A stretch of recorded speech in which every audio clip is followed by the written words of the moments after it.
तो recording on हो चुका है। तो मैं निश्चित निकुंज आप सभी का एकदम वैसे ही सिस्टमेटिक अंदाज में इंडियन इकोनॉमिक डेवलपमेंट के दूसरे क्लास में मैं आप सभी का स्वागत करता हूँ, खैर मकदम करता हूँ, है ना। चलिए, तो स्वागत हो गया है और पिछले बार कल भी एक स्वागत हुआ था। तो कल वाले क्लास में हम लोग बहुत सारी चीजें पढ़े थे, सबको याद है ना। वहाँ पे हम लोग पढ़े थे वर्कर के बारे में, व्हाट हु इज वर्कर, मतलब वर्कर कौन है, एम्प्लॉयमेंट क्या होता है, अनएम्प्लॉयमेंट क्या होता है ना, वर्कर पॉपुलेशन रेशियो, इन सारी चीजों को हम लोगों ने देखा था। ठीक है। और हर तरह की चीज देखे थे, रीजन वाइज देखे थे हम लोग, फिर जेंडर वाइज देखे थे कि क्या क्या जो है डिस्ट्रीब्यूशन ऑफ एम्प्लॉयमेंट रहा है हमारे देश में, जो है कैसे रहा है डिस्ट्रीब्यूशन ऑफ एम्प्लॉयमेंट। तो अब जैसा कि मैंने बताया था कल की चार्ट वगैरह आप लोग को पढ़ना था, क्योंकि चार्ट वगैरह बना दोगे अगर एग्जाम में तो बहुत अच्छा होता है इन सब चीजों में। ठीक है, मतलब एक अच्छा इम्पैक्ट पड़ता है टीचर्स पे। और तुम फैक्ट पे बात करोगे, जैसे बताए थे, किसी भी डिबेट में कुछ भी करके अगर तुम बात करते हो जनरल, तो लोग तुम्हें इग्नोर कर देंगे। लेकिन उसके बाद अगर तुम फैक्ट पे बात करते हो और तुम कुछ डेटा प्रेजेंट कर देते हो, तो उसको पता नहीं होगा तुम्हें, तुम्हारी नॉलेज बेकार है, फिर भी उस डेटा को वो सच मान लेगा, बोलेगा हाँ डेटा पे बोल दिया तो यार बहुत कुछ सही बात होगा, है ना। उसका मुंह शांत हो जाएगा वहां पे। इसलिए डेटा बहुत जरूरी है ना। तो डेटा दीजिएगा, क्योंकि डेटा से ही सब कुछ है ना। डेटा से ही क्लास भी चल रहा है। वो डेटा नहीं, वो डेटा अलग है, स्पेलिंग सेम है, ये डेटा अलग है, इसका मतलब आंकड़ा है। चलिए, तो आज हम आगे कंटिन्यू करने वाले distribution of employment in different sectors. सबसे पहले एक बात बताइए कि एम्प्लॉयमेंट का जो हम कल बताए थे आप लोगों को, ठीक है, जो हम सबसे पहले बताए थे एम्प्लॉयमेंट, एम्प्लॉयमेंट कितने पार्ट में डिवाइडेड है, कौन से दो बेसिक पार्ट में डिवाइड, बताइए तो पहले। रिवीजन कर लेते, क्विक रिवीजन, कौन से दो पार्ट में डिवाइडेड है एम्प्लॉयमेंट, कौन से दो पार्ट में। चैप्टर भैया जी कौन सा है, बात देखिए, मतलब पहले क्लास में, सेकंड क्लास में, ये चैप्टर है employment, LF and WF।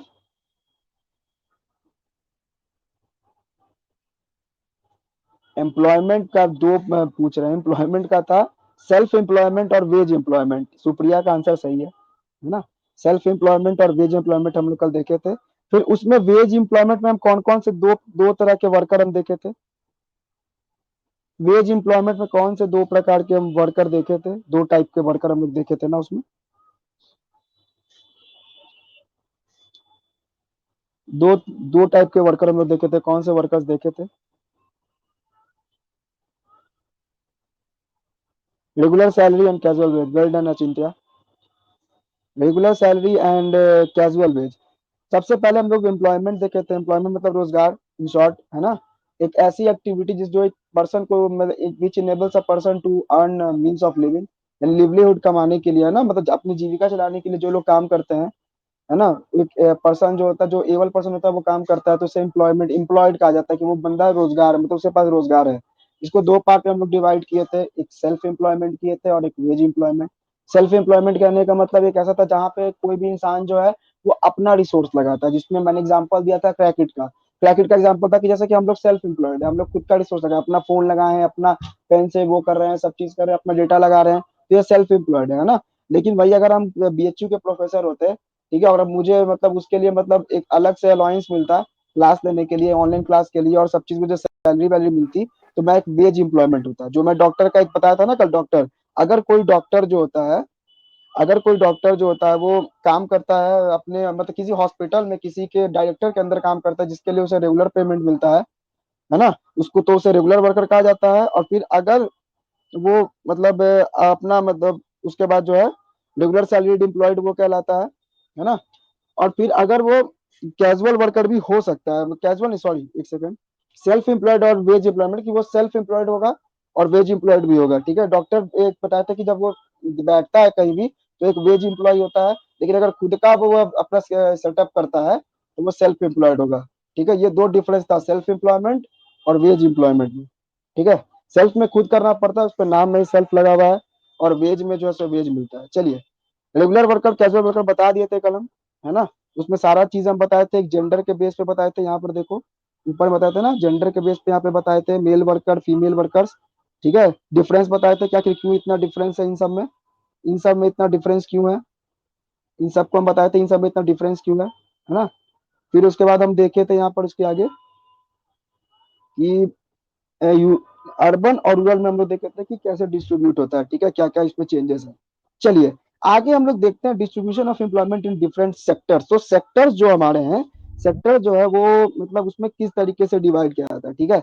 Sector में बेसिकली आपकी स्क्रीन पे होगा, आप लोग को पता भी होगा, बहुत सारे पढ़े भी होंगे, तीन तरीके से डिवाइड किया जाता है। पहला प्राइमरी सेक्टर, दूसरा सेकेंडरी सेक्टर, और तीसरा टर्शियरी सेक्टर, जिसे सर्विस सेक्टर भी कहा जाता है ना। तो इसमें जो है प्राइमरी सेक्टर में कौन सा होता है ना कि प्राइमरी सेक्टर सबसे पहला बेसिक होता है। इसके अंदर कौन कौन से सेक्टर मतलब कौन कौन से मतलब आते हैं, इसके अंदर जो एग्रीकल्चर आता है, सबसे पहले एग्रीकल्चर आता है, माइनिंग आता है ना, क्वायरिंग होता है, बुआई मतलब बुआई वाई जो होता है, ये सब चीज होता है, बुआई कटाई ये सब होता है, तो ये सब जो क्वायरिंग होता है ना। तो ये एग्रीकल्चर और माइनिंग ये सब चीजें जो होती हैं, ये सब प्राइमरी सेक्टर में आती है, ठीक है। सेकेंडरी सेक्टर में क्या आता है, सेकेंडरी सेक्टर में आता है manufacturing, electricity, gas, water supply and construction. ये सब चीजें जो है वो सब सेकेंडरी सेक्टर में आती है, यानी मैन्युफैक्चरिंग, किसी भी चीज को मैन्युफैक्चर करना है ना, और उसके बाद इलेक्ट्रिसिटी, गैस, ये सब सर्विसेज प्रोवाइड करना, वाटर सप्लाई देना, कंस्ट्रक्शन का काम जो होता है, ये सब सेकेंडरी सेक्टर में आती हैं। फिर उसके बाद जो हमारा आता है सर्विस सेक्टर यानी टर्शियरी सेक्टर, जिसमें जो है आपका आएगा क्या, ट्रेड, ट्रांसपोर्टेशन एंड स्टोरेज, है ना, सर्विसेज, जितने भी सर्विसेज है मतलब ये सब चीजें टर्शियरी सेक्टर में आती हैं, ठीक है। प्राइमरी सेक्टर, सेकेंडरी सेक्टर और टर्शियरी सेक्टर, इन तीनों में काम का डिवाइड हो गया। यहाँ पे देखो वन और टू जो एग्रीकल्चर, माइनिंग एंड क्वेरिंग में, मैन्युफैक्चरिंग, ये सब सेकंड में आता है ना। देखो यहाँ पे हम थोड़ा सा घेर देते हैं अच्छे से, है ना, ताकि आप लोग वहाँ पर आप लोग लिखने चाहें तो आप लोग लिख भी सकते हैं नोट्स बनाकर, ठीक है। देखिए ये जो है हमारा, ये जो है हमारा, ये हमारा आ गया प्राइमरी सेक्टर में आ गया। ये जो है हमारा, ये हमारा आ गया किसमें, किसमें आएगा बताओ, लिखो लिखो, लिखो चैट बॉक्स में। ये किसमें आएगा जो मैंने अभी घेरा लगाया जिसमें, कौन सेक्टर में आएगा, ये कौन सेक्टर में आएगा, सेकेंडरी। और ये किसमें आएगा जिसमें अभी मैंने गोला लगाया, ये किसमें आएगा जिसमें अभी मैंने गोला लगाया, जिसमें अभी मैंने लगाया, ये टर्शियरी में आता है ना, टर्शियरी में आता है ये। चलिए ठीक है, तो अब इसमें क्या करना है कि ये सब चीजें तो हो गई। अब इसमें सबसे पहले देखना है कि डिफरेंट सेक्टर्स में जो है मतलब डिस्ट्रीब्यूशन ऑफ एम्प्लॉयमेंट कितना है, ठीक है। डिस्ट्रीब्यूशन ऑफ एम्प्लॉयमेंट कितना है, डिस्ट्रीब्यूशन ऑफ एम्प्लॉयमेंट आप 2011-12 का डेटा जैसा हमारे पास था उस पर देखेंगे कि आप 48.9% जो है वो प्राइमरी सेक्टर में है, ठीक है। और यहाँ पर हम लोग सबका रीजन मतलब ढूंढ रहे हैं कि क्या आखिर क्यों है क्या नहीं है, क्योंकि केस स्टडी में क्वेश्चन बनता है, रीजन असर्शन के भी क्वेश्चन बनते हैं, आजकल आ रहा है एनटीए में पूछा जा रहा है ना, हम लोग एंट्रेंस के लिए भी पढ़ रहे हैं, क्लास 12 के लिए भी पढ़ रहे हैं, उसके अकॉर्डिंग देखा जाए तो 48.9% प्राइमरी सेक्टर में है, 2011-12 का डेटा कहता है। अभी 24.3% जो है वो सेकेंडरी सेक्टर में है, और उसके बाद जो है 26.8% जो है वो टर्शियरी सेक्टर में है, ठीक है। तो 48.9% जो है प्राइमरी सेक्टर में रहने का वजह क्या है भैया। सबसे पहले बताइए कि 48.9% आप लोग सुने होंगे, भारत हमारा कृषि प्रधान देश है, भारत की 70% आबादी जो है वो गांवों में रहती है। तो आपको पता है कि गांव में ना इंफ्रास्ट्रक्चर है, गांव में टर्शियरी सेक्टर्स उतने डेवलप नहीं है, जैसा कि मैंने बताया, तो क्या करेंगे वो अपनी आजीविका, लिवलीहुड कैसे मतलब कमाएंगे, तो वो एग्रीकल्चर कारण कमाएंगे, तो उनके पास खेती है, उनके पास जमीन है, वो अन्न को उपजाते हैं तभी हम लोग खाते हैं, है ना।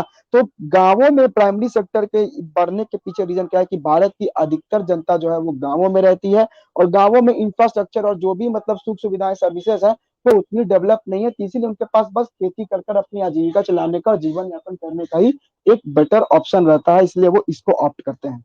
समझ में आ गया आपको, ठीक है।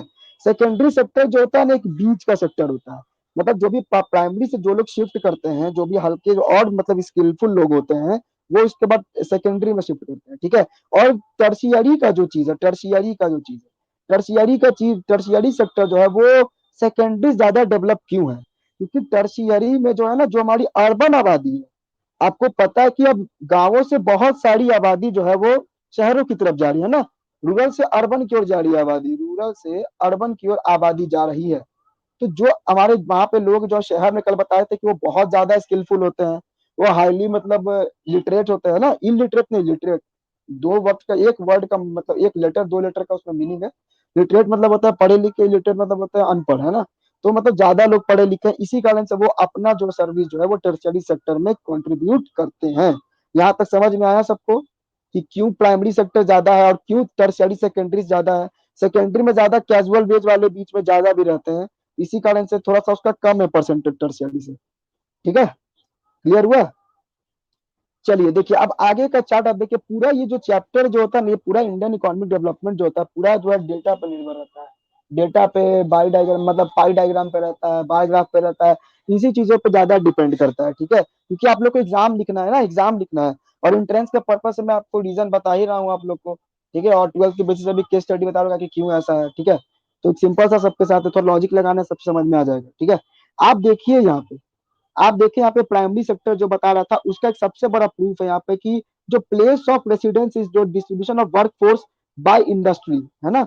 इंडस्ट्री मतलब के थ्रू जो है वर्कफोर्स का डिस्ट्रीब्यूशन किया गया है 2011-12 में। ठीक है, देखिए तो इसका कहने का सीधा सेंस है कि जो हमारी गांवों में आबादी है वो 64.1% प्राइमरी में इंडल्ज है, जबकि अर्बन में 6.7। अब यहाँ पे पूछेगा कि अर्बन में 6.7 क्यों है। आपको क्या लगता है शहरों में उतना जमीन है खाली? आपके शहरों में इतना जमीन है खाली जहाँ खेती करने के लिए? सब लोग मकान बना दिए, जनसंख्या बढ़ रही है, पॉपुलेशन बढ़ रहा है, इस कारण से जो है यहाँ पर लोग यहाँ पर उतना खेती नहीं कर पा रहे हैं। ठीक है, लेकिन गांवों में सब तरह की सुविधा है, मतलब वो खेत है वहाँ पे जो भी चाहिए उनके पास, इरिगेशन फैसिलिटीज आसानी से, मतलब जमीन है वहाँ पे, मकान नहीं बने, इसी कारण से जो ग्राउंड वाटर है वो फ्रेश है। ठीक है, बहुत सारा ऐसा रीजन आप दे सकते हैं जहां से आप अपने आंसर को सपोर्ट कर सकते हैं डेटा के थ्रू, और अपना जो भी तर्क देकर, जो अपना रीजन देकर आप सपोर्ट कर सकते हैं। ठीक है, और फिर आप प्राइमरी सेक्टर में देखिएगा कि 43.6% मेल इसमें इन्वॉल्व है, जबकि 62.8% फीमेल। अब इतना ज्यादा फीमेल बढ़ने का पीछे भैया रीजन क्या रह गया? रीजन क्या रह गया? कल याद है मैंने रीजन बताया था आपको कि गांवों में जो महिलाएं होती हैं वो ज्यादा कंट्रीब्यूट करती हैं खेतों में, है ना। कहीं भी धान की रुपाई होगी तो वो पानी में एकदम घुटने भर के नीचे तक पानी में एकदम खड़ा होकर वो धान की रुपाई करती हैं, कटाई तक तो वो हेल्प करती हैं। आप देखे होंगे गाँव में लोग बहुत गरीब होते हैं और ज्यादा नहीं होता, तो मतलब जो धनवान जो होते हैं, जो जमींदार होते हैं, जिनके यहाँ बड़े किसान होते हैं, उनके जाके वो लोग काम करते हैं, जिस कारण उन्हें ग्रेन मिलता है, फैमिली के खाने के लिए ग्रेन मिलता है, कभी कैश मिलता है, डेली वेज पे कैजुअल वर्कर्स वो होते हैं, है ना। इसी कारण से फीमेल जो वो ज्यादा प्राइमरी सेक्टर में गांवों में ज्यादा काम करती है। कल मैंने डेटा दिया था, उसमें गांवों में महिलाएं ज्यादा काम करती है कंपेयर टू शहरों में। उसका रीजन भी मैंने बताया था, तो उसका रीजन का इम्पैक्ट आप साफ साफ यहाँ पे डेटा पे देख रहे हैं। जितना मेल काम नहीं कर रहे हैं प्राइमरी सेक्टर में, जितना मेल खेती नहीं कर रहे हैं, उससे ज्यादा महिलाएं खेती कर रही हैं। ठीक है, क्लियर यहाँ तक? यहाँ तक क्लियर? यहाँ तक क्लियर सबको? ठीक है, और लोग नहीं है क्या यार? सिर्फ दो ही लोग हैं, दो तीन ही लोग हैं बस? और किसी क्लियर नहीं हो रहा है क्या? सो गए क्या सब? यार कहानी नहीं सुना रहे हैं यार, सुन लो थोड़ा। अब सेकेंडरी सेक्टर में देखिएगा, अब सेकेंडरी सेक्टर में जो है, सेकेंडरी सेक्टर में जो आप देखेंगे कि यहाँ पे गांवों में रूरल जो हमारे रेसिडेंट्स है उसमें 20.4% जनसंख्या काम करी, जबकि 35.0% अर्बन में। अब इसका रीजन पूछा जाएगा कि आपसे कि आखिर इसके बीच में डिफरेंस का रीजन क्या है। एक बात बताइए, जो गांवों से जो हमारी जनता जो शहरों की ओर आती है, जो हमारी अर्बन आबादी में आकर रुक जाती है, जो प्लस जाती है, आपको क्या लगता है ये अर्बन में जो लोग आते हैं वो सब स्किलफुल होते हैं, सब पढ़े लिखे होते हैं? गांव से जो बस के छत पर या बस में बैठ कर आते हैं सब पढ़े लिखे होते हैं? नहीं ना, सब लोग पढ़े लिखे नहीं होते हैं। तो वो क्या करते हैं, वो एक ही बार जाके एकदम टर्सरी सेक्टर में चल जाएंगे, वो सीईओ बन जाएंगे, वो सीधा जाके ऑफिस ज्वाइन कर लेंगे फाइनेंस कंपनी का, सीधा नाबार्ड के जाके मतलब वो बन जाएंगे, ब्रांच के मैनेजर बन जाएंगे? नहीं ना, तो वो क्या करेंगे, वो पहले जाके फैक्ट्री में काम करेंगे, अपने आप को स्किल मतलब देखेंगे, सीखेंगे। तो इसीलिए और कैजुअल वर्क वर्क पे वो काम करेंगे, है ना।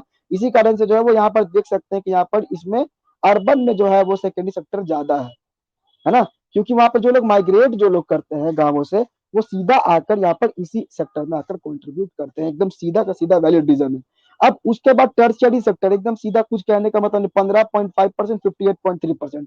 ऐसा क्यों है? एकदम क्लियर रीजन है, जो मैंने कहा बताया, सब चीज सुविधाएं, सब चीज शहरों में है, तो फिर गाँव में लोग कैसे काम करेंगे टर्शियरी सेक्टर में, है ना। सब चीज मतलब बिजनेस जो है, जो भी ट्रेड है, मार्केटिंग, जो भी चीजें सब यहीं पर होने वाली, ट्रांसपोर्टेशन सर्विस, यहाँ पर रोड अच्छे हैं, सब चीज ब्रिज बना हुआ है, सब चीज है, इलेक्ट्रिसिटी की सुविधा है, गैस की सुविधा है, सब चीज की सुविधा है।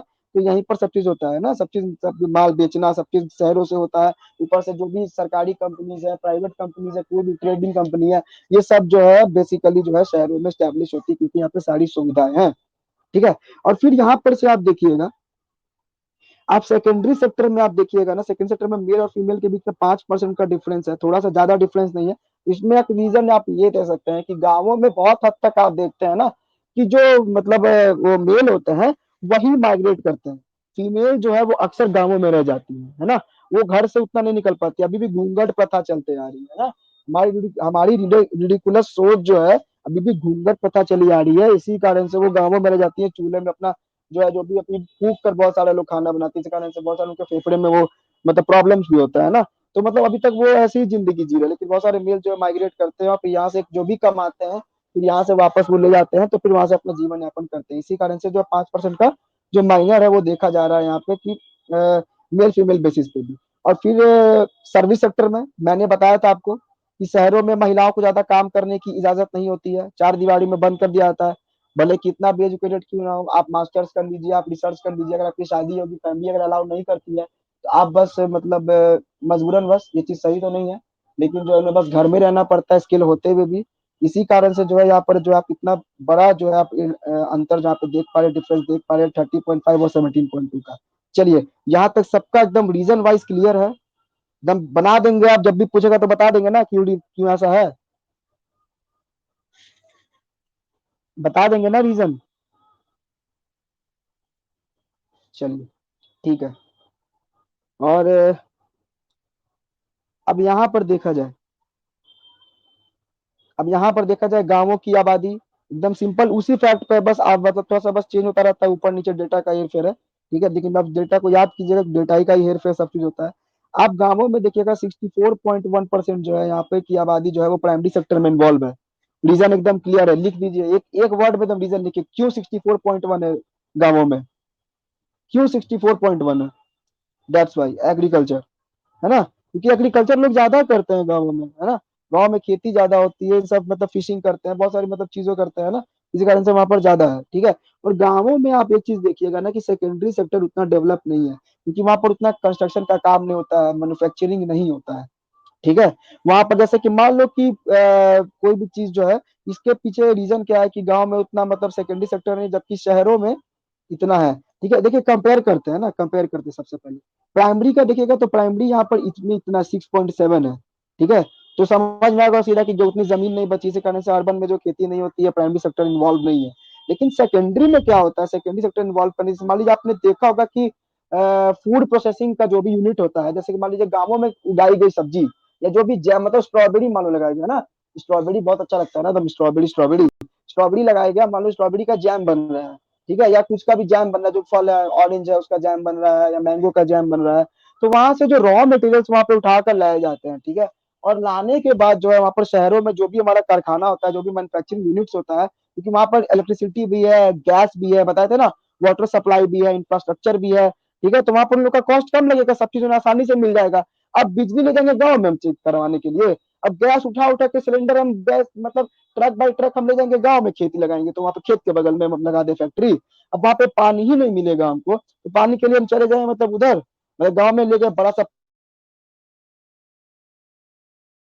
पे पूरा ये मतलब चीज है, यहाँ पर तो हम यहाँ पे हायर कर सकते हैं, लीज पे ले सकते हैं शहरों में, लेकिन गांव में जाके तो ये सब चीजों के कारण जो सेकेंडरी सेक्टर आप देख सकते हैं कि आप शहरों में अर्बन में जो है 35% है, ठीक है। यही सब कारण, क्योंकि यहाँ पर जहाँ पे जिस तरह का लोग जो मतलब सुविधा होगी उसमें लोग ज्यादा जुड़ेंगे, इसी कारण से परसेंटेज बढ़ता है। गाँवों में सके मतलब ज्यादा मैन्युफैक्चरिंग यूनिट, मतलब शहरों में ज्यादा मैन्युफैक्चरिंग यूनिट है, इसी कारण से लोग यहाँ पर ज्यादा काम करते हैं। अब टर्शियरी सेक्टर में शहरों में बहुत ज्यादा सुविधा है, गाँवों में नहीं है, 15.5% एकदम क्लियर कट, 58.3%, क्योंकि सब चीज अब देखिए मतलब गवर्नमेंट की जो भी है एजेंसीज, जो भी है प्राइवेट एजेंसी, सारा चीज शहरों में ही है, इसी कारण से, ठीक है। चलिए, यहाँ तक सबको क्लियर हो गया होगा। अब यहाँ तक अब अगला हम देखते हैं distribution of employment, male female in different sector. आप देख लीजिए male and female different sector, इसी चीज को जो है सेम चीज शायद मैंने बताया था, उसको जो है डायग्राम में बना दिया गया है। इसका क्लियर चीज, इसका कोई रीजन बता दो, इसका कोई रीजन बता दो, तुम समझ जाएंगे कि तुम लोग सो नहीं रहे हो, पढ़ रहे हो, मेरा बात सुन रहे हो। इसका कोई रीजन बता दो जो मैंने दोनों किया कि क्यों डिफरेंस है इतना इन दोनों के बीच में। मैं आप लोग के आंसर का वेट कर रहा हूँ, आखिर क्यों डिफरेंस है इन लोगों का, 43.6 और 62.8 के बीच में क्यों डिफरेंस है इतना।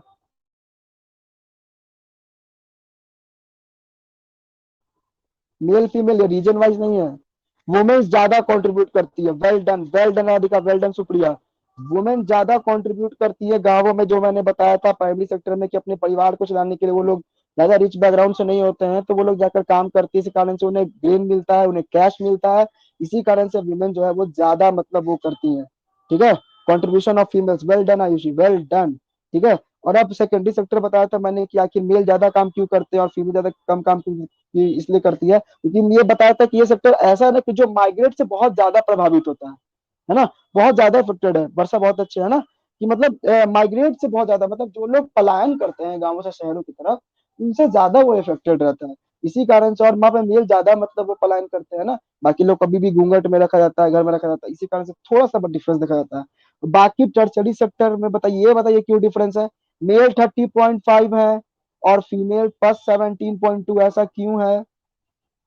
रीजन बताइए, मैं आपके आंसर्स का वेट कर रहा हूँ। रीजन बताइए ऐसा क्यों है,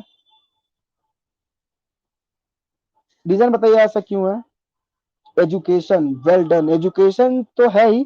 सबसे बड़ा बात है ड्यू टू लिटरेसी, सबसे बड़ा सोच समझ की बात है, अप्रोच की आप लिख सकते हैं, है ना, कि एक अप्रोच की बात है। प्लस ऊपर से रिडिकुलस सब लोग सोच रखते हैं, रिडिकुलस थिंकिंग है सबके लोगों की, है ना, पूर्वाग्रह सोच रखते हैं सब लोग।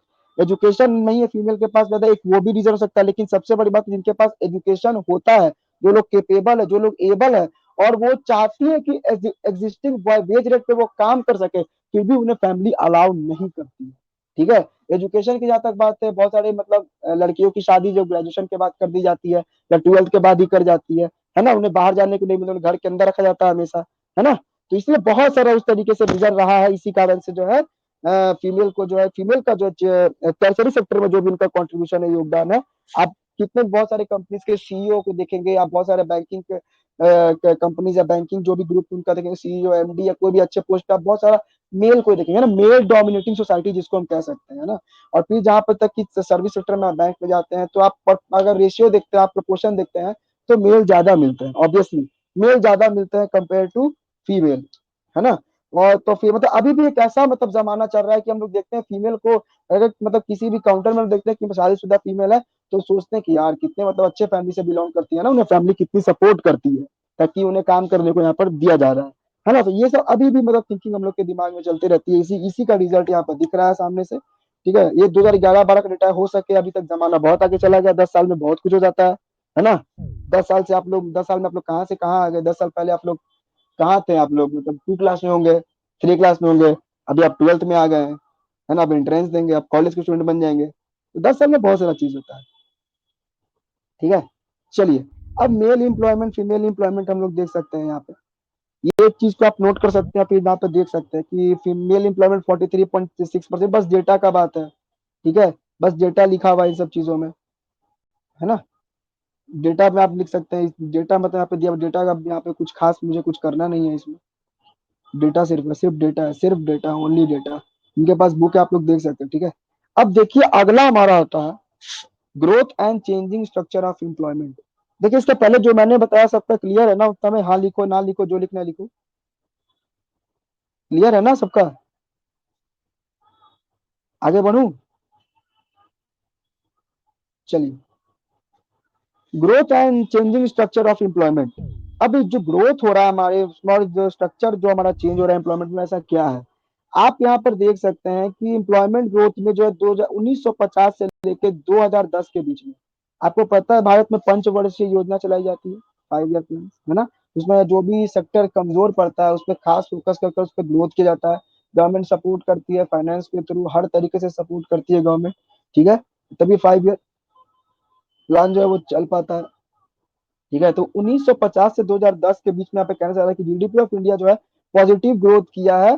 ठीक है, लेकिन ज्यादा एम्प्लॉयमेंट ग्रोथ से ज्यादा है। ठीक है, there is always fluctuation in growth of GDP, but employment grow at the rate of not more than 2%।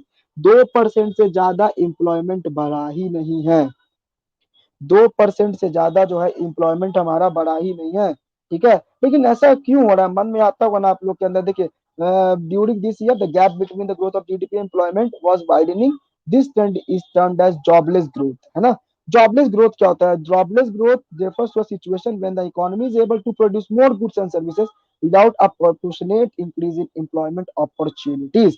यानी कोई भी इकोनॉमी जब बूम करती है, यानी जब इकोनॉमी धीरे धीरे बढ़ रही होती है, लेकिन उसके अंदर एम्प्लॉयमेंट नहीं जनरेट होता है, लेकिन वो ग्रो तो कर रही है। बोले यार हम बढ़ तो रहे हैं, है ना, हम बढ़ तो रहे हैं, लेकिन हम एम्प्लॉयमेंट जो अपॉर्चुनिटीज है वो ज्यादा ग्रो नहीं कर रही है। तो ऐसे ग्रोथ को जॉबलेस ग्रोथ कहते हैं, है ना, जॉबलेस ग्रोथ कहते हैं। It refers to situations when the GDP of an economy increases due to innovative technology without increase in level of employment, है ना। कहने का सेंस हमारा ये है कि अब एक बात बताइए, अब एक बात बताइए, आप टेलीग्राम चैनल में आप लोग अटैच हैं क्रैकेड सीईटी के? टेलीग्राम चैनल में आप लोग अटैच हैं क्रैकेड सीईटी के? ग्रुप बना है आप लोग का, हाँ या ना बताइए, एग्जांपल दूंगा इसीलिए मैं पूछ रहा हूँ। हाँ या ना बताइए। नहीं? नहीं? ठीक है, तो आप लोग का अटैच किया जाएगा आगे, ठीक है, मुझे नहीं पता आगे, मतलब आप लोग को किया जाएगा। जैसे क्या होता है ना, बहुत सारे टेलीग्राम ग्रुप आप देखते होंगे कि जब आप कोई भी क्विज का या कुछ भी आप ज्वाइन करते होंगे, तो आप देखते होंगे उसमें एक बॉट फीचर आता है ना। जैसे मान लीजिए अचिंत्य जाएगा वहां पे या अमितेश्वर जाएगा, तो उसमें लिखेगा hi Amiteshwar, how are you, welcome to the group, लिखता है या नहीं, हाँ या नहीं। बहुत सारा पर्सनली मैसेज भी करता है, can I help you, may I help you, मतलब पूछा कि मैं किस तरह से मैं आपकी हेल्प कर सकता हूँ, ये चीज पूछा जाता है कि नहीं, है ना। तो वो क्या किया, वो क्या किया, वो एक आदमी का जॉब खा गया।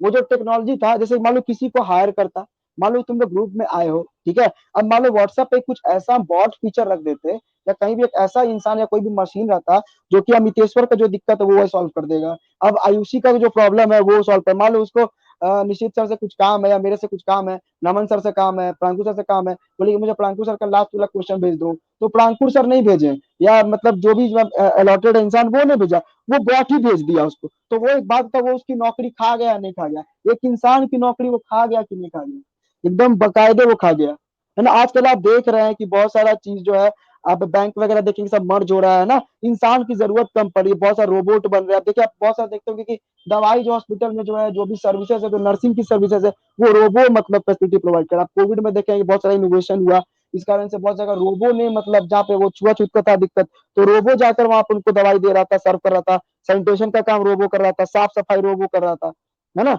तो वही वाली बात, आज मैं जब आ रहा था बनारस से पटना स्टेशन में, तो मैं देखा था कि स्टेशन की सफाई जो जो फ्लोर का जो क्लीनिंग था वो मशीन से हो रहा था, ठीक है। पहले मैं इसके पहले जब आया था 1 महीना पहले, तो वो इंसान हाथ से ही करते थे, मतलब उसके लिए ज्यादा 6 लोग 7 लोग थे, लेकिन अब 2 ही हमको हाथ से साफ करने वाला मिला, तो इसका मतलब 5 लोग तो बेरोजगार हो गए ना, लेकिन काम तो हो रहा है, ग्रोथ तो हो रहा है ना, काम तो हमारा नहीं रुक रहा है। तो वैसे जीडीपी जब बढ़ती जाती है और एम्प्लॉयमेंट के जो भी साधन है, जो अपॉर्चुनिटीज, जो मौके हैं, वो घटते चले जाते हैं, लेकिन जीडीपी बढ़ रही है, तो इस ग्रोथ को कहा जाता है जॉबलेस ग्रोथ।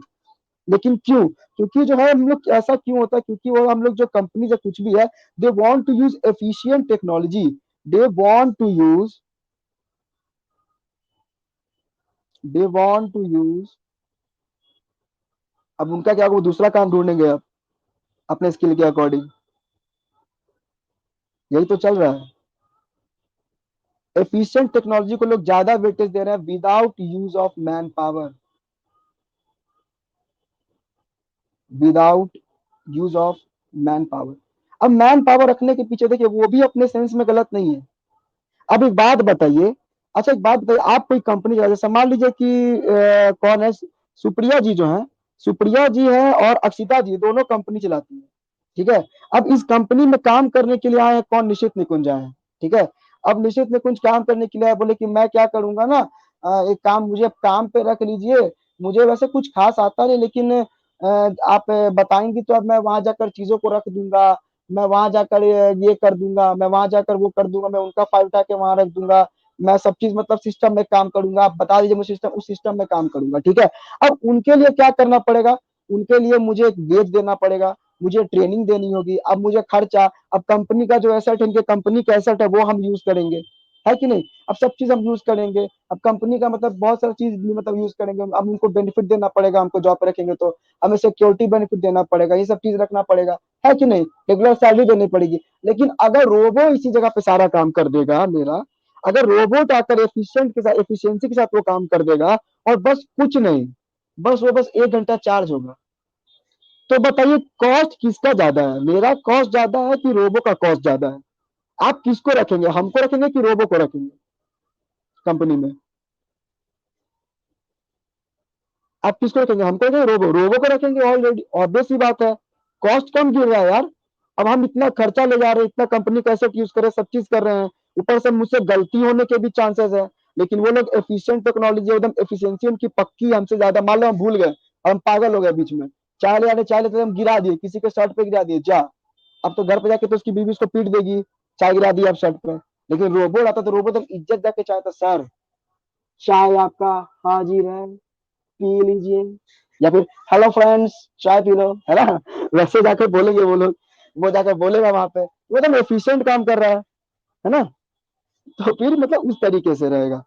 चलिए, लेकिन अब यहाँ पर उसी तरीके से यहाँ पर एग्जाम्पल देखिए। देखिए, इसको बनाना याद करना तो मुश्किल, लेकिन यार एक बार देख लो, एक प्रूफ है कैसा कि 1951, 1951 से 2012 के बीच में जो जीडीपी का ग्रोथ रहा है, देखो एकदम ये स्टेज एकदम हाई चलता गया, ये ऊपर चढ़ता गया है। लेकिन एम्प्लॉयमेंट जो है वो नीचे जाता गया है ना? एम्प्लॉयमेंट जो है वो नीचे जाता गया है। ठीक है, चलिए, अब देखिए ये सबसे इंपॉर्टेंट फेज यहाँ पे आता है। यहाँ तक आपको समझ में आ गया ना जॉबलेस ग्रोथ क्या होता है? हाँ या ना? जल्दी बताओ, जल्दी जल्दी जल्दी जल्दी, फटाफट फटाफट बताओ, जल्दी जल्दी बताओ, जल्दी। समझ में आ गया जॉबलेस ग्रोथ क्या होता है? लिख लेंगे आप लोग? लिख लेंगे आप लोग प्री बोर्ड वाले? लिख लेंगे आप लोग? समझ में आ गया सबको? चलो चलो ठीक है, एकदम लिख लेना, लिखना लिखना एकदम बढ़िया से लिखना। चलो आगे अब देखते हैं, changing structure of our employment, है ना? अभी एम्प्लॉयमेंट का जो स्ट्रक्चर है वो चेंज हो रहा है, कुछ शिफ्ट हो रहा है ना? अब क्या शिफ्ट हो रहा है, अब देखिए उसके पीछे रीजन क्या है। ईयर बाय ईयर देखिए, 1972-73 में देखिएगा आप यहाँ पे, प्राइमरी सेक्टर में जो है यहाँ पे 74.3 है। लेकिन लेकिन यहाँ पे 74.3 प्राइमरी में, 10.9 सेकेंडरी में, और टर्शियरी में 14.8। अब देखिए, अब इतना साल जो हमारा हुआ, जो भी 28 साल यहाँ पे हुआ हो रहा है, ठीक है, उसके बाद जो है 60.4, 15.8 और 23.8, आप देख रहे हैं यहाँ पे कि ये डिक्रीज हो रहा है, ये डिक्रीज हो रहा है, लेकिन ये सब इंक्रीज हो रहा है ना?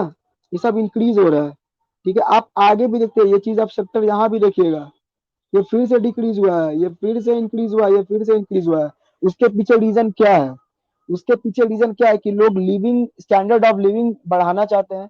जैसे जमाना बढ़ रहा है, लोग ज्यादा मतलब लिटरेट होते जा रहे हैं, ज्यादा स्किल होते मतलब स्किलफुल होते जा रहे हैं, प्लस ऊपर से लोग माइग्रेट कर रहे हैं, है ना? माइग्रेट कर रहे हैं स्किल के साथ, इसलिए उनको बाहर काम मिल रहा है एम्प्लॉयमेंट के मतलब चलते, इसलिए वो ज्यादा सर्विस प्रोवाइड कर रहे हैं। और एक बात बताओ यार, टेक्नोलॉजी भी है, कोई भी किसान चाहता है कि मेरा बेटा भी मेहनत करे, खेतों में किसानी करे, जहां पर कोई ठीक नहीं है, कम कम अर्निंग करे? कोई भी किसान चाहता है? नहीं चाहता है ना? वो अपने बेटों को पढ़ाना चाहता है। अब हम, मेरे मम्मी पापा वो चाहते हैं कि हमसे हम जो है अपने पापा से बेहतर करें, आप लोग के मम्मी पापा चाहते हैं कि आप उनसे बेहतर करें। अगर आपके पापा जो है क्लर्क है, तो आप, आपके पापा चाहते हैं कि आप वहां पे, आप कम से कम आप वहां पे मैनेजर बनिए, है ना? इस तरीके से तो डेवलपमेंट जो हमारा हो रहा है, सुप्रिया सही बोलिए, वेल डन। डेवलपमेंट जो हमारा हो रहा है, और हम लोग चाह रहे हैं कि हम लोग आगे इंक्रीज करें, अपने स्टैंडर्ड ऑफ लिविंग को बढ़ाए, इसीलिए लोग जो है प्राइमरी सेक्टर को धीरे धीरे छोड़ रहे हैं। ठीक है, और अब वो जो शिफ्ट है वो सेकेंडरी सेक्टर और फिर उसके बाद टर्शियरी सेक्टर पे दिख रहा है। ये सीधा का सीधा है। अगर इन जो चेंजिंग इन एम्प्लॉयमेंट अगर आप लिख देंगे, उसके पीछे रीजन आप लिख लेंगे, है ना? डेवलपमेंट स्ट्रेटेजी यहाँ पे दिख रहे हैं, मेनी कंट्रीज लाइक इंडिया, है ना? जैसे कि मान लो बहुत सारा चाइना में भी, आगे हम लोग पढ़ेंगे जब चैप्टर आएगा तो आगे हम लोग पढ़ेंगे कि क्यों आखिर ऐसा हो रहा है। बहुत सारी कंपनी जो है इंडस्ट्रियलाइजेशन लाई, उसका मतलब क्या था? प्राइमरी से उठाकर सेकेंडरी आना, फिर सेकेंडरी से उनको ट्रेन कर टर्शियरी सेक्टर में लाना, उन्हें और स्किल बनाना। तो ये सब चीजें चल रही है। अब जैसे इंडिया में बहुत सारा चीज चल रहा है ना? Make in India, made in India, government की पॉलिसीज है, मतलब लोगों को स्किल बनाओ, इसके प्रधानमंत्री कौशल योजना, ये सब चीजें चल रही है। अगर आप ये सब चीज को वहां पर लिख देते हैं ना एग्जाम्पल के साथ, तो आई होप आपका आंसर एकदम बढ़िया, सुंदर और एकदम सपोर्टेड रहेगा। ठीक है, समझ में आ गया ना सबको? कैसे लिखना समझ में आ गया ना सबको? बोलो बोलो बोलो, है ना? चलो ठीक है, अब आगे हम देखते हैं कैजुअलाइजेशन ऑफ वर्क फोर्स, है ना? मतलब वर्क फोर्स का कैजुअलाइजेशन। कैजुअल वर्कर्स और बताए थे ना आपको, रेगुलर वर्कर्स में, है ना? रेगुलर वर्कर्स रेगुलर सैलरी मिलती है, कैजुअल वर्कर में रेगुलर रेमुनेशन नहीं मिलता, जब काम करे तब उनके बाद उनको मिलता है, काम करने के बाद जिन्हें मिलता है वो कैजुअल होते हैं। और जिन्हें रेगुलर मिलता रहता है उन्हें मतलब एक फिक्स बेनिफिट होता है, सोशल बेनिफिट होता है ना, उन्हें बैकिंग रहता है, जॉब सिक्योरिटी रहती है उनके पास, कभी भी बिना कोई वैलिड रीजन के उन्हें बाहर नहीं निकाला सकता है। लेकिन कैजुअल वालों को तो निकाल देगा, कुछ भी नहीं मन किया भाई तुम्हें दुश्मनी है, भाई हटाओ, चलो चलो चलो, निकलो निकलो निकलो, उठो उठो, चलो उठो चलो निकलो, यहाँ मत बैठो, उनको देखो भी मत, है ना? तो ये जो हमारा ट्रेंड है, ये चीज दिखाता है यहाँ पे। देखिए यहाँ पे, ये जो सेल्फ एम्प्लॉयड लोग जो है, सेल्फ एम्प्लॉयड लोग धीरे धीरे कम होते जा रहे हैं। ठीक है। और कम क्यों हो रहे हैं? क्योंकि लोग ज्यादा स्किल हो रहे हैं, स्किल मतलब ज्यादा तो वेज इंप्लॉयमेंट में जा रहे हैं, लोग तो ज्यादा स्किल गेन कर रहे हैं, पॉलिसीज आ रही है इसी कारण से। अब रेगुलर सैलरीड एम्प्लॉयड जो है वो बीच में आप देखें कि यहाँ पर कम हुए हैं, लेकिन अगर आप एक चीज देखेंगे इन दोनों के बीच में कि कैजुअल वर्कर्स जो है वो ज्यादा बड़े हैं।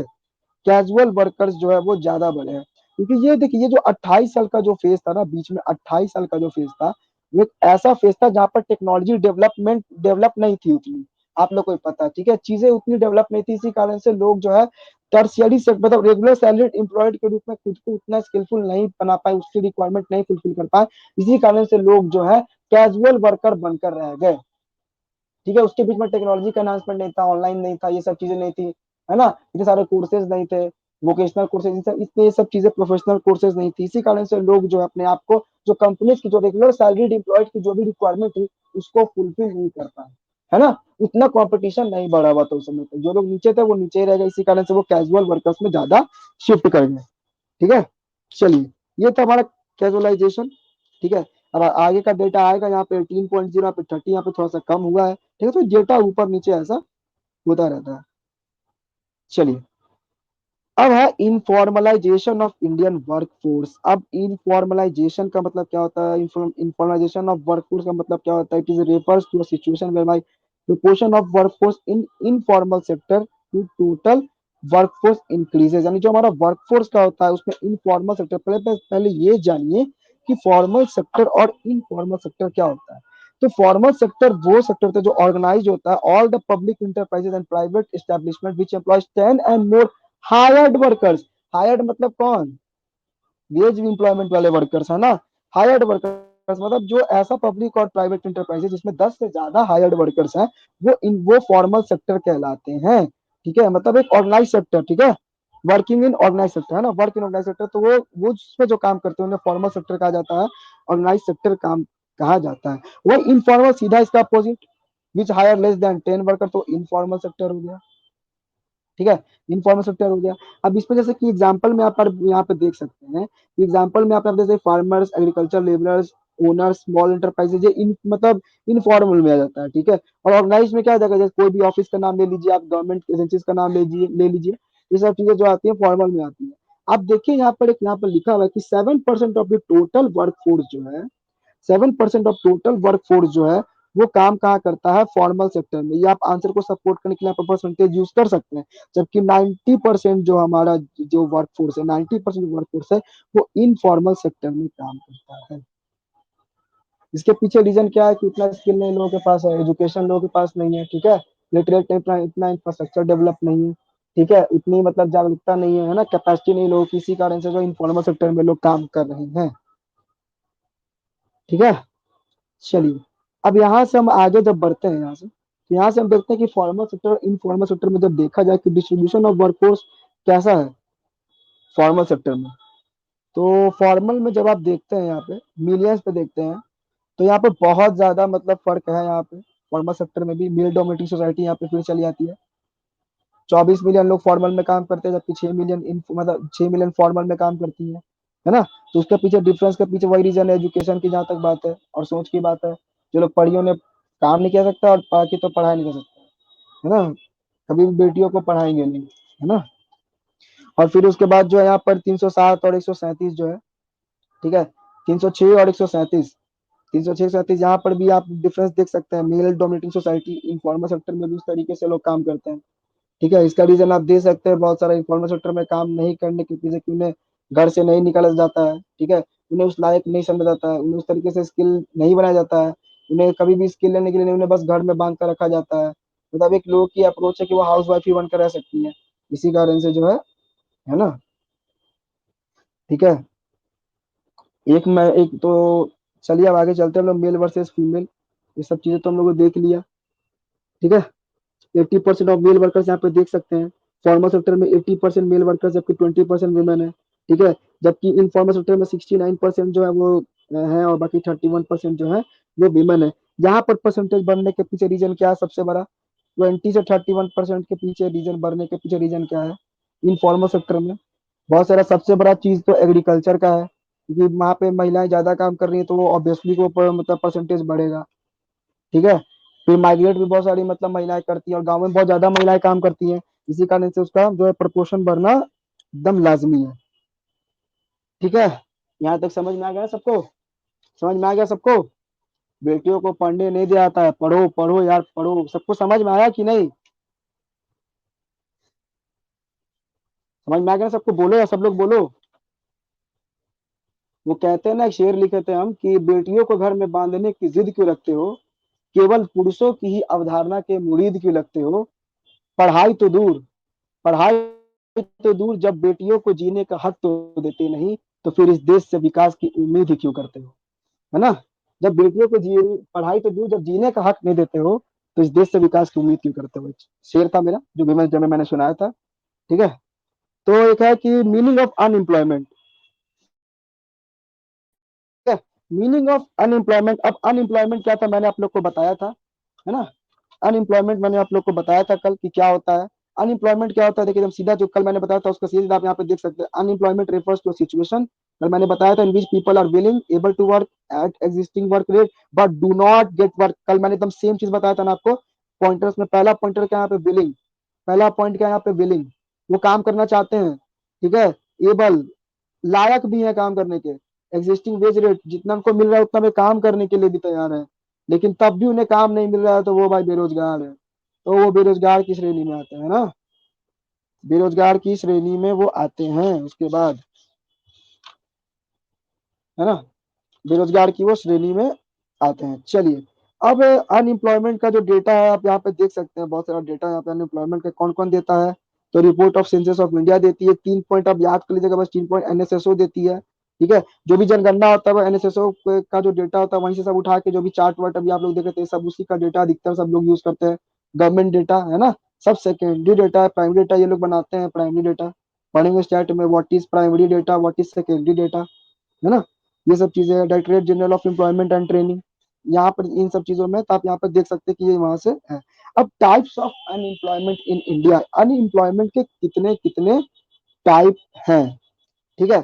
तो अनएम्प्लॉयमेंट के टाइप जब हम लोग देखते हैं, तो सबसे पहला हम लोग देख सकते हैं, सबसे पहले हम लोग देख सकते हैं कि यहाँ पे हम लोग देखते हैं ओपन अनएम्प्लॉयमेंट। ओपन अनएम्प्लॉयमेंट का मतलब सीधा का सीधा मतलब ये है कि मतलब इकोनॉमिक टर्म में देखा तो person which are able and willing to work wage, लेकिन फेल, एकदम सीधा सीधा ओपन, एकदम खुला कि वो लोग काम ढूंढ रहे हैं, काम करना चाहते हैं वेजेट में, लेकिन उन्हें काम नहीं मिल रहा है, एकदम सीधा का सीधा, एकदम विशुद्ध अनएम्प्लॉयड, है ना, जिसको बोल सकते हैं, क्या बोल सकते हैं, विशुद्ध अनएम्प्लॉयड लोग।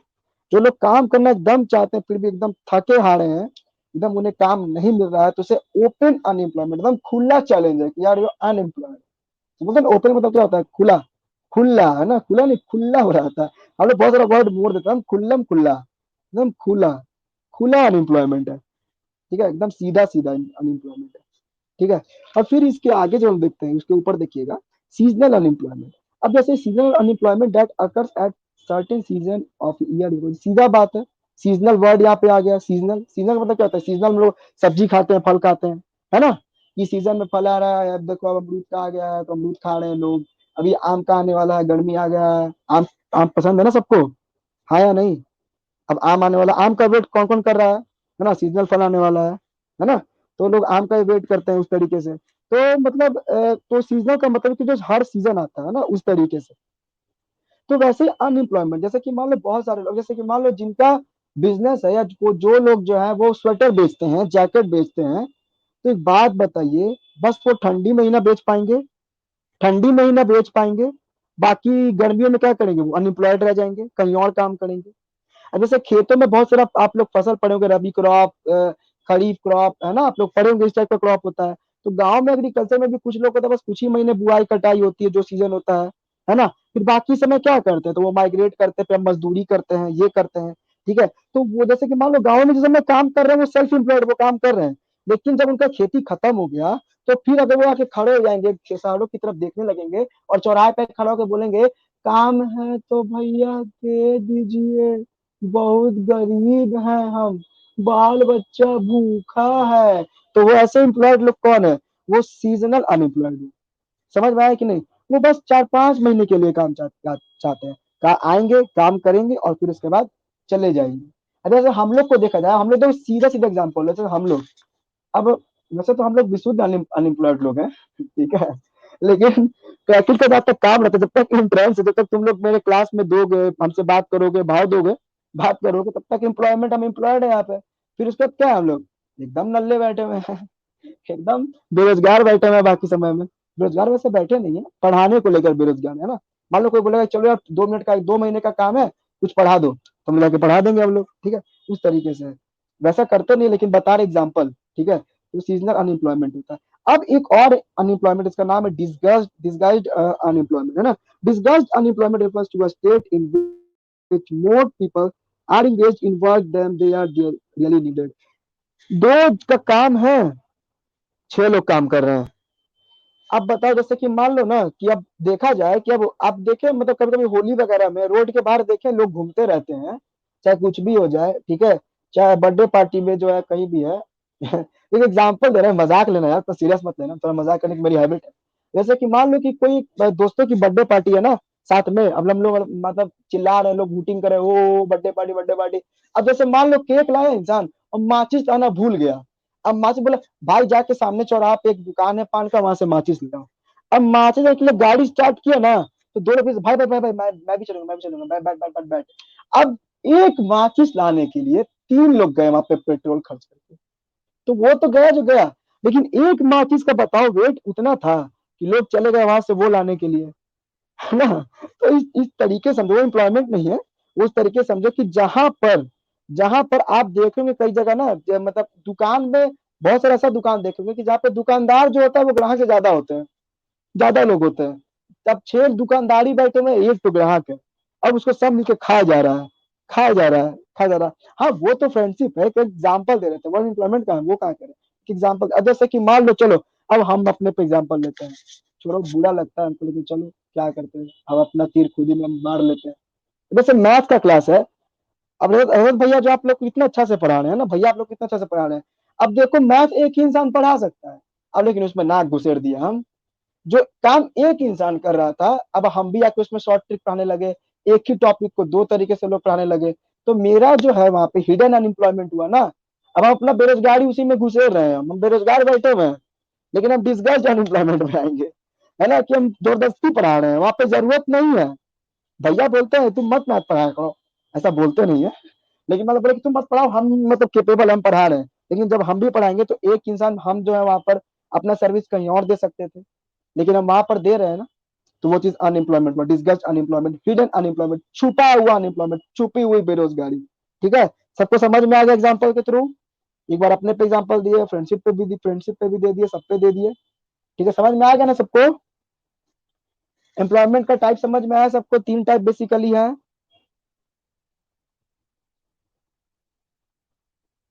3 टाइप बेसिकली है, समझ में आ गया सबको।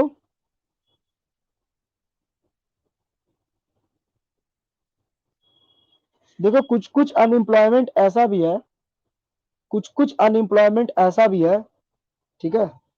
आज देखते हैं इसमें दिया है कि नहीं, मुझे नहीं लगता, ठीक है। कुछ कुछ अनएम्प्लॉयमेंट ऐसा भी है, जैसे कि मान लो कि बहुत सारा ऐसा अनएम्प्लॉयमेंट अर्बन में, गांव शहरों में अनएम्प्लॉयमेंट आप इस तरीके से लिख सकते हैं। जैसे कि अर्बन अनएम्प्लॉयमेंट में बहुत तरह के एम्प्लॉयमेंट के टाइप होते हैं, जिसमें पहला होता है हमारा इंडस्ट्रियल अनएम्प्लॉयमेंट। इसको नोट कीजिएगा, इंडस्ट्रियल अनएम्प्लॉयमेंट, इसका मतलब बताते हैं। इंडस्ट्रियल अनएम्प्लॉयमेंट कहने का सेंस ये है कि रैप की मतलब, जैसे कि मान लो पॉपुलेशन में इतना इंक्रीज करें, इंडस्ट्री है तो लिमिटेड मात्रा में है ना। अब कोई भी इंडस्ट्री है, ठीक है, तो लिमिटेड मात्रा में है, तो वहां पर जब भी पॉपुलेशन इंक्रीज करेगी तो ऑब्वियसली, मतलब जहां पर लेबर सप्लाई ज्यादा बढ़ेगा, लेबर ज्यादा बढ़ेंगे, काम कम होगा, तो ऑब्वियसली बहुत सारे लोग अनएम्प्लॉयड बचेंगे। ठीक है, तो वो एक रीजन है। और जो सब लोग माइग्रेट करे, बस मान लो इंडस्ट्री कितना भी है तो लिमिटेड है। अब गांव से लोग लगातार आ रहे हैं, लेकिन फैक्ट्री मान लो शहर में 10 ही है, तो क्या फैक्ट्री एक दिन में डेली नया नया फैक्ट्री खुलता है, बताओ तो हाँ या नहीं। डेली फैक्ट्री खुलता है तुम्हारे शहर में, चाहे तुम बनारस में हो, किसी शहर में हो, दिल्ली में हो या तुम कोलकाता में, डेली फैक्ट्री खुलता है नहीं ना, लेकिन लोग लगातार आ रहे हैं, पॉपुलेशन डेली बढ़ रही है। तो ये भी चीज एक ये इंडस्ट्रियल अनएम्प्लॉयमेंट को जन्म देता है, एक अलग टाइप है। इस चीज को भी आप लिख सकते हैं, ठीक है, इस चीज को भी आप लिख सकते हैं वहां पे, ठीक है। समझ में आया सबको इंडस्ट्रियल अनएम्प्लॉयमेंट। अब अगला हमारा आता है एजुकेटेड अनएम्प्लॉयमेंट।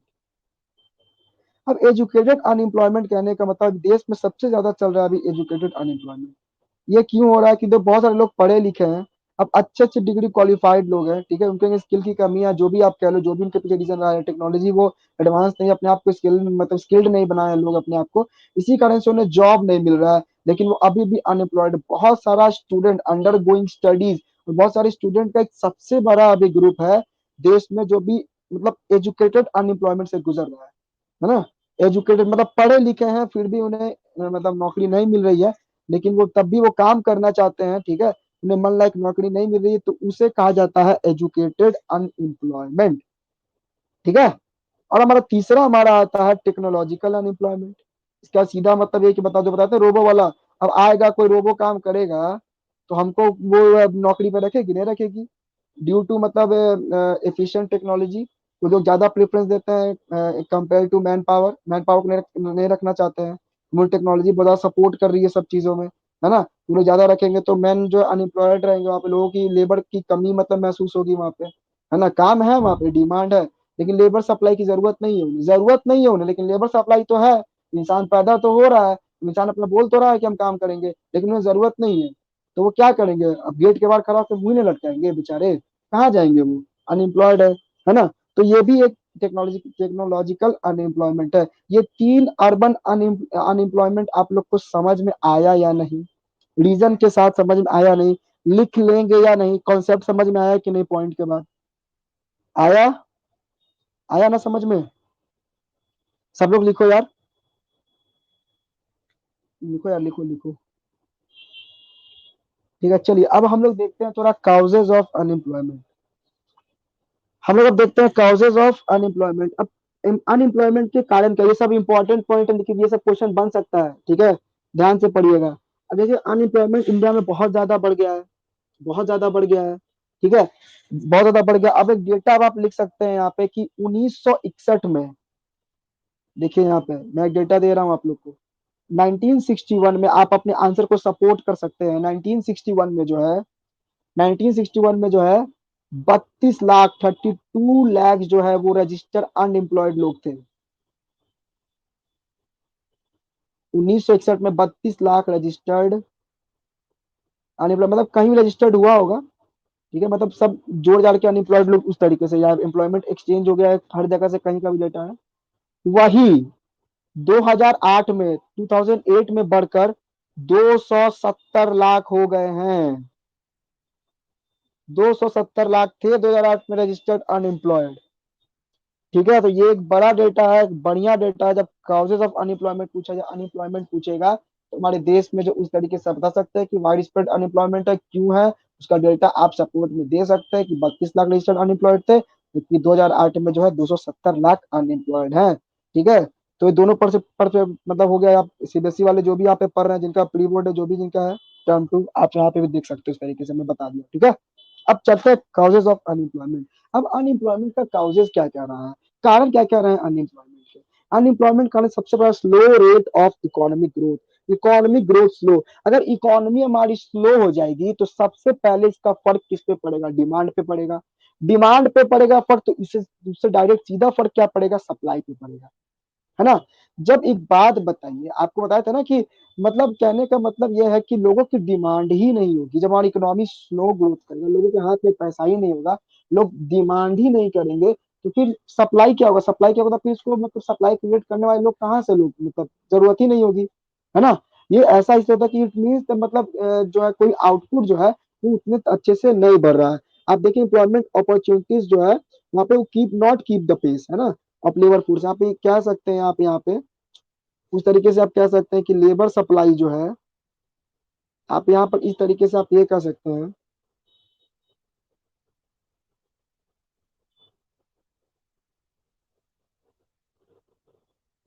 कि labour supply, sorry sorry, writing खराब हो गया यार, और पेन से लिखे तो और, हमारा लेबर सप्लाई जो है वो ज्यादा है compare to existing job opportunities. जो भी हमारा जॉब अपॉर्चुनिटीज है, यानी जरूरत है 10 की और खड़े हैं लोग कितने हजार, समझ में आया ना सबको? अभी भी यही चल रहा है देश में। कितना लोग फॉर्म भरते हैं, कितनों को जॉब मिलता है, कितनी वैकेंसीज आती हैं, है ना? Slow rate of economic growth. ठीक है, slow rate of economic growth जो है, इसी कारण से जो है अब बहुत सारा अनएम्प्लॉयमेंट का सबसे बड़ा रीजन है। ठीक है। दूसरा, पॉपुलेशन एक्सप्लोजन, जो बताया मैंने आपसे। फैक्ट्रीज बढ़ रही हैं? नहीं, लेकिन लोग बढ़ते जा रहे हैं। अब लोग डेली जन्म लेते हैं, जो भी उनका मतलब जन्म का दर है वो बढ़ता जा रहा है ना? वो इसीलिए ये सब जो है सबसे बड़ा काउज है कि वो increasing unemployment in our country, increasing unemployment in our country, increasing unemployment in our country, है ना? अब under develop agriculture, heavy pressure of population on land on primitive method to agriculture to responsible for massive rural unemployment. अब जैसे मान लीजिए कि जो बहुत सारा पॉपुलेशन जो है वो जमीन पर निर्भर करता है। ठीक है, जमीन पर निर्भर करता है। जैसे मान लो कोई भी घर में 10 लोग हैं, ठीक है, अब वो जो है खाने के लिए या अपना लिवलीहुड चलाने के लिए जो है एग्रीकल्चर पर निर्भर करते हैं। सुबह में खेत बोते हैं, शाम में ओले पड़ जाते हैं और खेत पूरी फसल खराब हो जाती है। वो फोरकास्ट नहीं कर पाते, उनके पास उतनी टेक्नोलॉजी नहीं है, और फसल खराब हो जाती है। ठीक है, अब वो क्या खाएंगे? अब वो क्या खाएंगे? कैसे रहेंगे? अनएम्प्लॉयड हो गए ना वो। सेल्फ एम्प्लॉयमेंट से भी उनका पेट नहीं चल रहा है। क्यों क्यों हो रहा है? क्योंकि अंडर डेवलप्ड एग्रीकल्चर है। ठीक है, एग्रीकल्चर का मतलब का जितनी इरिगेशन फैसिलिटी ये सब जो है उतनी अच्छे तरीके से नहीं है। इसी कारण से जो है वो अनएम्प्लॉयमेंट का एक सबसे बड़ा रीजन है। डिफेक्टिव एजुकेशनल सिस्टम, जो हमारा एजुकेशनल सिस्टम है पूरा डिफेक्ट और फेल से भरा हुआ है। अब एक बात बताइए हमको, जो लोग काम करते हैं, अब आप लोग बात बताइए, आप लोग आगे जो लोग काम करते हैं, आपको क्या लगता है मतलब जो लोग कुछ कुछ ऐसे सब्जेक्ट्स भी यहाँ पर मतलब पढ़ाए जाते हैं जिनका शायद आगे कुछ काम नहीं हो। प्रैक्टिकली हम लोग को अप्लाई करना नहीं सिखाया, सिर्फ रट्टू रट्टू रट्टू रट्टू में रट जाते हैं ना, सब चीज रट जाते हैं। जब वास्तव में काम करने का जब वक्त आता है, जब कंपनी पूछती है कि एक बात बताइए, एक फाइल जो है वो वहां पर लीगल टेंडर में फंसा हुआ है और एक इनलीगल टेंडर में फंसा हुआ है, तो आप बताइए कंपनी को यहाँ पर इतने कैपिटल की जरूरत है, ठीक है, तो आप कौन सा टेंडर पहले पास कराएंगे ताकि कंपनी को प्रॉफिट हो? तो आप क्या पढ़े हैं? बस बुक का पढ़े हैं ऐसे, बस क्या होता है बस वही जानते हैं। आप उस सिचुएशन में आपको डाला ही नहीं गया है, आपके दिमाग में बुद्धि पर जो डाला ही नहीं गया है, आप कभी उस चीज को अप्लाई करने के बारे में आपको सोचने के लिए मजबूर किया ही नहीं गया है, तो आप कैसे वहां पर जवाब दे पाएंगे? आप कैसे अपने आप को प्रूव कर पाएंगे कि I am eligible for your work, for your requirement, I will meet your requirement? कैसे आप कर पाएंगे? तो इसमें डिफेक्टिव एजुकेशनल सिस्टम का भी बहुत बड़ा रोल है। ठीक है, चलिए। Slow growth of industry, capital कम है ना? अब बहुत सारा एडवांस टेक्नोलॉजी है जो बताया मैंने। ठीक है, सब इंडस्ट्री सेक्टर में जो है एम्प्लॉयमेंट अपॉर्चुनिटीज कम है, सीधा जॉबलेस ग्रोथ आप यहाँ पे ऐड कर सकते हैं, जॉबलेस ग्रोथ। लोग रोबो से काम दे रहे हैं, टेक्नोलॉजी से काम दे रहे हैं ना। चिप्स बनाने की, आलू काटने की मशीन है, अब आलू छीलने की मशीन है, आलू काटने की मशीन है, सब चीज करने की मशीन है। तो यार क्यों लोग को आलू छीलने के लिए रखा जाएगा? क्यों लोगों को आलू धोने के लिए रखा जाएगा? क्यों लोगों को चिप्स की तरह हाथ रगड़ रगड़ रगड़ रगड़ के मशीन पे या कहीं भी चाकू से काटने को कहा जाएगा? सब चीज मशीन कर ही रही है ऑलरेडी, तो वो क्यों करेंगे, है ना? तो स्लो ग्रोथ ऑफ इंडस्ट्री, बहुत बार ऐसा मंदी आता है, सब चीज आता है, इसमें ग्रोथ बहुत स्लो होता है ना? उतना डिमांड नहीं रह पाता है, तो इंडस्ट्री उतना लेबर को भी हायर नहीं करती है। ठीक है, तो ये भी एक रीजन है slow growth of industry. Decline of cottage and small scale industry, आप देखेंगे पहले जो बहुत सारे जो हमारी पेंटिंग्स थी या फिर बुनकर है, ये सब चीज जो है, अब बहुत सारा ट्रेडिशनल चीजें जो गाँवों में थी या सब जगह थी, इन सब ये सब चीजें जो है वो बंद हो गया है। आप सीधा के देखते ट्रेडिशनल ये जो भी है ये सब चीज बंद हो गई, ये सब चीजें बंद हो गई है, सब चीजें बंद हो गई है ना? आजकल अब कोई कोई पेंटिंग का रखता है, कोई डिमांड ही नहीं रहा। डिमांड नहीं रहा तो जो लोग के हाथ में स्किल था, जिन लोग का घर इसे चलता था, वो बेरोजगार हो गए एकदम सीधे सीधे, एकदम इकट्ठे बेरोजगार हो गए वो। ठीक है, अब कोई पेंटिंग नहीं खरीदता है बेचारे के पास, अब क्या करेंगे? अब कोई जैसे कि मान लो अब सब जो स्टील का लोग प्रीफर करते हैं बर्तन, अब जो है मिट्टी का बर्तन लोग प्रीफर नहीं करते हैं, दिया नहीं जल्दी यूज करते हैं, बस दिवाली में यूज करते हैं, बाकी साल भर दिया की तरफ देखते भी नहीं है, उस दुकान पे जाते तक नहीं है। तभी आप देखते हैं ना कुम्हार जो दिया हुआ बनाते हैं बहुत गरीब होते हैं, उनके हाथ में स्किल है। ऐसा थोड़ी कि उनके हाथ में स्किल नहीं है, दिया बनाने का बहुत अच्छा स्किल है, परफेक्शन के साथ वो काम करते हैं, लेकिन फिर भी वो अनएम्प्लॉयड है। क्यों अनएम्प्लॉयमेंट है? क्योंकि उनका जो है डिक्लाइन कर रहा है, जो उनका इंडस्ट्री है ना, वो डिक्लाइन करता चला जा रहा है। अब फॉल्टी प्लानिंग, ठीक है, अब जैसे बहुत सारा गवर्नमेंट का ऐसा प्लान है जो कि रूरल पॉपुलेशन को माइग्रेट करने से नहीं रोक पाता है। ठीक है, अब जैसे कि बहुत सारा प्लान ऐसा है कि जो लेबर इंटेंसिव की जगह जो है वो कैपिटल इंटेंसिव टेक्निक को भी बढ़ावा देता है। ठीक है, लेकिन वो जो है मतलब प्लान जो बहुत सारा तो मतलब एम्प्लॉयमेंट जनरेटिंग नहीं होता। जैसे कि मान लो मनरेगा हो रहा है या बहुत सारा प्लान योजना काम कर रहा है और वो मान लो उतने अच्छे तरीके से वो काम नहीं किया, लोगों को रोजगार नहीं दिया, मान लो घोटाला हो गया, घोटाला सबसे बड़ा बात है। अब मनरेगा चल रहा है, उसमें घोटाला हो गया तो उतने लोगों को काम नहीं मिला, है ना। फॉल्टी प्लानिंग है ना, मतलब प्लान्स में फॉल्ट है, इम्प्लीमेंटेशन में फॉल्ट है, एग्जीक्यूशन में फॉल्ट है, इसी कारण से भी ये भी सबसे बड़ा एक रीजन रहा है। ठीक है, इनएडिक्वेट ये एम्प्लॉयमेंट प्लानिंग, अब एम्प्लॉयमेंट की जो प्लानिंग वो इनएडिक्वेट रही है ना, एम्प्लॉयमेंट सेक्टर को कम प्रायोरिटी दी जाती है। ठीक है, इस तरीके से एम्प्लॉयमेंट कम जनरेट किया जाता है, सिर्फ ग्रोथ ग्रोथ ग्रोथ ग्रोथ, हम जीडीपी देखेंगे, जीडीपी देखेंगे तो वो चाइना का 10 से ग्रोथ किया है, हम 12 से ग्रोथ करेंगे अगले आने वाले तिमाही में, तो इस तरीके से देखा जाता है। ठीक है, लो कैपिटल फॉर्मेशन, लो कैपिटल फॉर्मेशन, लो कैपिटल फॉर्मेशन क्या है, सबसे क्लियर कट सबसे बड़ी बात है, लोग सेविंग कम करेंगे, सेविंग कम करेंगे तो इन्वेस्टमेंट कम होगा, इन्वेस्टमेंट कम होगा तो डिमांड कम होगा, डिमांड कम होगा तो सप्लाई भी कम होगा, और सप्लाई कम होगा सीधा उसका लेबर सप्लाई पर सीधा इफेक्ट पड़ेगा। ठीक है, सेविंग कम होगा, इन्वेस्टमेंट कम होगा, इन्वेस्टमेंट कम हो रहा है तो उस तरीके से तो कैपिटल फॉर्म नहीं हो रहा है। ठीक है, जॉब क्रिएट नहीं हो रहा है। ठीक है, यहाँ तक समझ में आया सबको, जल्दी से बताओ, यहाँ तक समझ में आया सबको, समझ में आ गया सबको, एकदम अच्छे समझ में आया कि नहीं, 9 पॉइंट अच्छे समझ में आया, क्लियर हुआ माइंड में, क्लियर हुआ माइंड में, आखिर किस पॉइंट का क्या क्या लिखना है, क्या क्या रीजन रह सकता है। देखो एग्जाम में